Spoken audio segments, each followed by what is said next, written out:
नमस्कार दोस्तों, अगर आप कोई ऐसी स्कीम ढूँढ रहे हैं जिसका आप खाता खुलवाओ और आपके अकाउंट में हर महीना 11,000 रुपए आते रहे, तो आज की वीडियो आपके लिए बहुत इम्पोर्टेंट होने वाली है क्योंकि आज की वीडियो में हम बात करेंगे पोस्ट ऑफिस की एमआईएस यानी मंथली इनकम स्कीम के बारे में।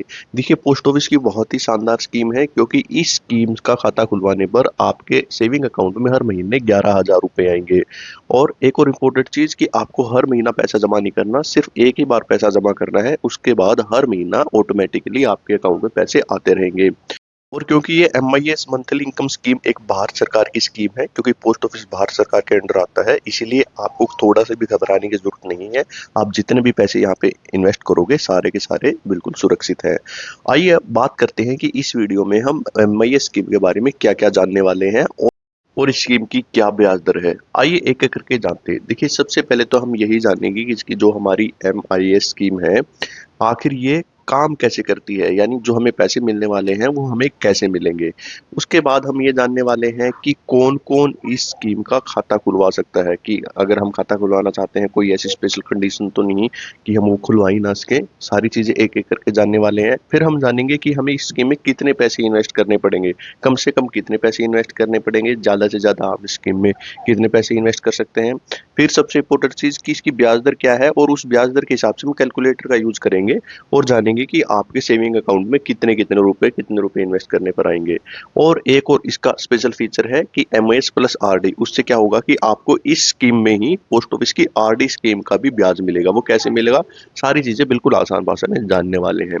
तो आइए सबसे पहले तो यही जान लेते हैं कि जो हमारी एमआईएस यानी मंथली इनकम स्कीम है, ये काम कैसे करती है, कैसे हमारी इस स्कीम से पैसे मिलते हैं। देखिए जो हमारी एमआईएस स्कीम है, एक 5 साल की स्कीम है। इसका आपको पोस्ट ऑफिस में जाकर अपना अकाउंट खुलवाना है और इसमें आपको पैसे जमा करने हैं। अब पैसे कितने जमा कर सकते हो? आप ₹1000 से लेकर 9 लाख रुपए तक इस स्कीम में इन्वेस्ट कर सकते हो।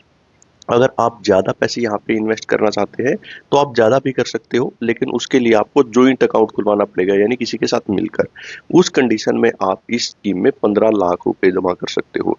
यानी कि सिंगल अकाउंट अगर आप अपने नाम से खुलवाते हो तो 9 लाख, अगर किसी के साथ मिलकर खुलवाते हो तो 15 लाख। ये खाता खुलवाने के बाद आपका जो भी ब्याज बनेगा, वो हर महीना आपके सेविंग अकाउंट में ऑटोमैटिकली आता रहेगा। तो जैसे ही ब्याज आपके सेविंग अकाउंट में आ जाएगा, आप चाहे तो उसको खर्च कर सकते हैं या फिर जैसा कि मैंने आपको बताया, पोस्ट ऑफिस की आरडी स्कीम एक ऐसी स्कीम है जिसमें हमें हर महीना पैसा जमा करना होता है, तो उस ब्याज को उस स्कीम में भी इन्वेस्ट कर सकते हैं। उससे आपको और ज़्यादा फ़ायदा होगा। वो कितना होगा अभी हम कैलकुलेट करके देखेंगे। लेकिन सबसे बड़ी सवाल आपके मन में ये भी आ रहा होगा कि पोस्ट ऑफिस में तो और भी बहुत सारी स्कीम्स हैं। पोस्ट ऑफिस में 5 साल की बहुत सारी स्कीम्स हैं, जैसे पोस्ट ऑफिस की एमआईएस स्कीम है, 5 साल की एफडी है। तो हम इन सारी स्कीम्स में पैसे इन्वेस्ट क्यों नहीं करते? हम सिर्फ एमआईएस स्कीम में ही क्यों पैसे इन्वेस्ट कर रहे हैं? देखिए इसको जानने के लिए और इसको कंपेयर करने के लिए सबसे पहले तो हम पोस्ट ऑफिस की जो एनएससी यानी नेशनल सेविंग सर्टिफिकेट है और 5 साल की एफडी है, इसमें कैलकुलेट करके देखते हैं कि आपको कितने पैसे मिलते हैं और फिर हम एमआईएस स्कीम में देखेंगे आपको कितने पैसे मिलेंगे। दोनों को कंपेयर करेंगे, तब आप अच्छे से डिसीजन ले सकते हैं। हमारे सामने पोस्ट ऑफिस का कैलकुलेटर, तो आइए इसमें सबसे पहले तो यहाँ पे 5 ईयर जो हमारी एफडी है उसका कैलकुलेट करके देखेंगे और उसके बाद हम एमआईएस स्कीम भी आपको यहाँ पे दिख रही होगी, इसको भी कैलकुलेट करके देखेंगे। और अब हमारी जो हमने एनएससी और केवीपी स्कीम देखी है, इसको भी कैलकुलेट करके देखेंगे। देखिए सबसे पहले तो हम 5 साल की एफडी को कैलकुलेट करके देखते हैं कितने रुपए मिलेंगे, फिर एनएससी को देखते हैं, फिर उसको कंपेयर करेंगे एमआईएस स्कीम के साथ। सबसे पहले 5 साल की एफडी, तो यहाँ पे हम मान के चलते हैं हम 10 लाख रुपए इन्वेस्ट करना चाहते हैं, आप कम करना चाहते हैं तो उतने ही, मान लीजिए आप 1 लाख रुपए इन्वेस्ट करना चाहते हो तो 10 से डिवाइड कर लीजिएगा कैलकुलेशन में जो भी अमाउंट आएगी। और जैसे ही हम कैलकुलेटर पर क्लिक करेंगे तो जैसे कि आपके सामने एक कैलकुलेशन है, यहाँ पे आप देख रहे हो पोस्ट ऑफिस की, देखिए 4 टाइप की एफडी होती है। 1 साल की एफडी, 2 साल की, 3 साल की और 5 साल की एफडी। 1 साल की एफडी में आपको इतना ब्याज मिलेगा और 5 साल की एफडी में आपको मिलेगा 3,85,680 रुपए। और आपके टोटल 10 लाख रुपए बढ़ के हो जाएगी 5 साल की एफडी में 13,85,680 रुपए। आइए अब ये सेम अमाउंट अगर हम एनएससी स्कीम में इन्वेस्ट करते हैं तो वहाँ पे कितने रुपए मिलेंगे, आइए जानते हैं। यहाँ से हम सिलेक्ट कर लेते हैं हमारी एनएससी केवीपी और यहाँ पे जैसे ही क्लिक करेंगे हमारे सामने ये लिस्ट आ जाएगी। यहाँ पे हमने 10 लाख रुपए इन्वेस्ट करे तो यहाँ पे भी 10 लाख इन्वेस्ट करते हैं। तो जैसे कि आप यहाँ पे देख रहे हो, जो हमारी एनएससी है 5 साल की स्कीम है, इसमें अगर आप 10 लाख रुपए इन्वेस्ट करोगे तो आपको मिलेंगे 4,49,000 रुपए, और टोटल अमाउंट आपकी हो जाएगी 14,49,000 रुपए। इसकी इंटरेस्ट रेट 7.7% है। तो अगर केवीपी की बात करें, देखिए केवीपी भी पोस्ट ऑफिस में एक ऐसी स्कीम है जिसमें आप पैसे इन्वेस्ट करते हैं तो पैसे डबल हो जाते हैं, और ये पैसे डबल होंगे 9 साल 7 महीने में। तो आपके सामने ये कैलकुलेशन है, आइए अब कैलकुलेट करके देखते हैं पोस्ट ऑफिस की एमआईएस स्कीम में, और जानते हैं कि किस स्कीम में आपको ज्यादा फायदा हो रहा है। एमआईएस स्कीम में कैलकुलेट करने से पहले कि कितने रुपए आपको मिलने वाले हैं, सबसे पहले कुछ एक रूल और हैं जो आपका जानना बहुत ज़रूरी है, ताकि आपको ये अकाउंट खुलवाने के बाद कोई भी दिक्कत ना आए। वो ये कि मान लीजिए हमने अकाउंट खुलवा लिया और हमें बीच में पैसे की ज़रूरत है, तो क्या ये खाता बीच में बंद हो जाएगा? देखिए, 1 साल से पहले तो ये खाता बंद नहीं होगा। अगर आप इस खाते को बंद करवाते हो 1 साल और 3 साल के बीच में, यानी 1 साल हो चुका है लेकिन अभी 3 साल नहीं हुए हैं, तो उस कंडीशन में आपको 2% फाइन लगेगा। आप थोड़े कंफ्यूज हो रहे होंगे, आइए इसको आसान भाषा में समझते हैं कि कैसे ये 2% फाइन लगेगा। देखिए, आपका जो ब्याज आपके सेविंग अकाउंट में हर महीने आ रहा है, वो तो आ रहा है, वो आपसे वापस नहीं लिया जाएगा, लेकिन आपको 2% की पेनल्टी लगेगी। आइए समझते हैं। मान लीजिए आपने 10 लाख रुपए का अकाउंट खुलवाया है और आपको बीच में पैसे की ज़रूरत होगी और आप इसको 2 साल के बाद बंद करवाना चाहते हैं। देखिए, उस कंडीशन में इसका 2% यानी 10 लाख का 2% कितने हो गया? 20,000 रुपए। तो ये 20,000 रुपए आपके अकाउंट से कटेंगे, यानी कि आपके अकाउंट में जैसे ही आपको बंद करवाओगे तो 20,000 रुपए कटकर 9,80,000 रुपए आपको वापस मिल जाएंगे, और आपने 2 साल तक जो ब्याज इसका ले लिया है, वो ले लिया है, वो आपको वापस नहीं करना है। आइए अब बात करते हैं, जैसे कि आपको पता है कि 5 साल की स्कीम है। 1 से लेकर 2 साल तो हमने जान लिया, अब 3 से लेकर 5 साल के बीच में अगर खाता बंद करवाते हैं तो उस कंडीशन में क्या होगा। देखिए, उस कंडीशन में यहाँ पे 1% का फाइन लगेगा। वैसे एग्जांपल से समझते हैं, मान लीजिए आपने 10 लाख रुपए का खाता खुलवाया और आप इस खाते को बंद करवाना चाहते हैं 4 साल के बाद, क्योंकि 3 और 5 साल के बीच में 4 साल आता है, तो 4 साल के बाद अगर बंद करवाओगे तो इसका आपको 1% फाइन देना पड़ेगा। यानी 10 लाख का 1% होता है 10,000 रुपये, यानी 10,000 रुपये कट के बाकी के 9,90,000 आपके अकाउंट में आ जाएंगे, और आपने जो ब्याज ले लिया 4 साल तक वो आपको वापस नहीं करना, वो आपके पास ही रहेगा। अभी हम इस कैलकुलेटर की मदद से ये समझने वाले हैं कि एमए स्कीम में आपको कितने रुपए इन्वेस्ट करने पर कितने रुपए मिलने वाले हैं। लेकिन उससे पहले, जैसा कि हमने पहले डिस्कस किया था कि एमए स्कीम में ही आपको पोस्ट ऑफिस की आरडी स्कीम का भी ब्याज मिल सकता है, उसको समझते हैं कि वो आपको कैसे मिलेगा। कि मान लेते हैं कि आपने एमए स्कीम का अकाउंट खुलवा लिया, और जैसे कि आपको पता है कि इस मंथली इनकम स्कीम में आपको जो ब्याज है हर महीने मिलेगा, और ये ब्याज आपका डायरेक्ट आपका सेविंग अकाउंट में आ जाएगा। तो जैसे ही आपके सेविंग अकाउंट में आएगा तो आप चाहे तो उसको खर्च कर सकते हैं, या फिर आपके पास दूसरा ऑप्शन है, इसी ब्याज को आप री इन्वेस्ट कर सकते हैं, यानी यही ब्याज आपका इन्वेस्ट हो जाएगा पोस्ट ऑफिस की आरडी स्कीम में।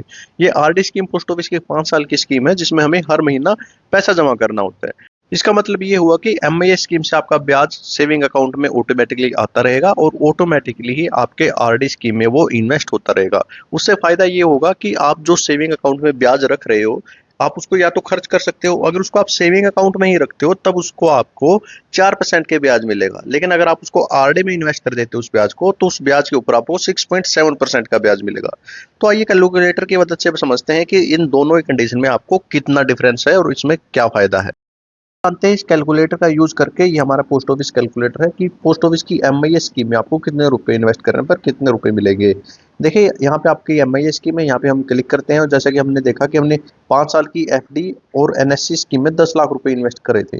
यहाँ पे भी हम 10 लाख रुपए एंटर कर देते हैं, और ये पूछ रहा है क्योंकि एमआई स्कीम में हम जॉइंट अकाउंट में ही 9 लाख रुपए से ज्यादा इन्वेस्ट कर सकते हैं।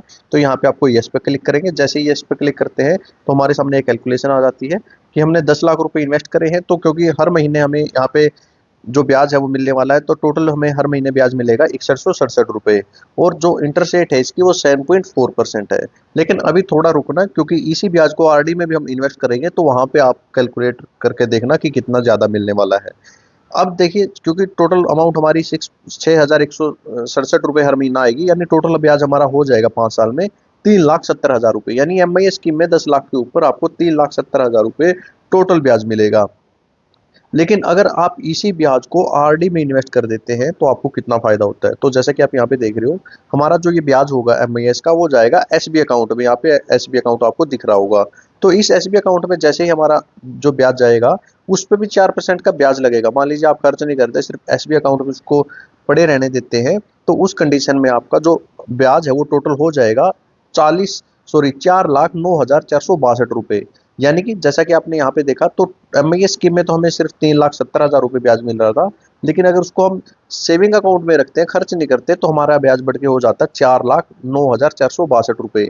लेकिन अगर उसी ब्याज को सेविंग अकाउंट से निकाल कर हम आरडी स्कीम में इन्वेस्ट कर देते हैं, तो उस कंडीशन में हमारे टोटल ब्याज जो हमारा बनेगा वो बनेगा 4,40,112 रुपये। यानी 30,650 रुपये तो हमारा सेविंग अकाउंट से ज्यादा बनेगा। और अगर हम कंपेयर करें एमआईएस से, तो क्योंकि यहाँ पे 3,70,000 रुपये मिल रहा था हमें, तो 3,70,000 से अगर 4,40,000 कंपेयर करें, तो लगभग 70,000 रुपये हमें ज्यादा मिल रहे हैं। अगर हम उसको आरडी स्कीम में इन्वेस्ट कर देते हैं, तो यहाँ पे हमें 70,000 रुपये ज्यादा मिलेंगे। जैसा कि वीडियो के स्टार्टिंग में हमने ये बताया था कि इस स्कीम से इन्वेस्ट करके आपको 11,000 रुपये मिल सकते हैं, तो आइए जानते हो 11,000 कैसे मिलेंगे। तो उसके लिए जैसा कि आपको पता है कि इस स्कीम में 15 लाख रुपए इन्वेस्ट कर सकते हैं, और जैसे ही कैलकुलेट पर यहाँ पे हम क्लिक करेंगे, ये पूछेगा ज्वाइंट अकाउंट है क्या, यस 15 लाख ज्वाइंट अकाउंट में जमा होंगे।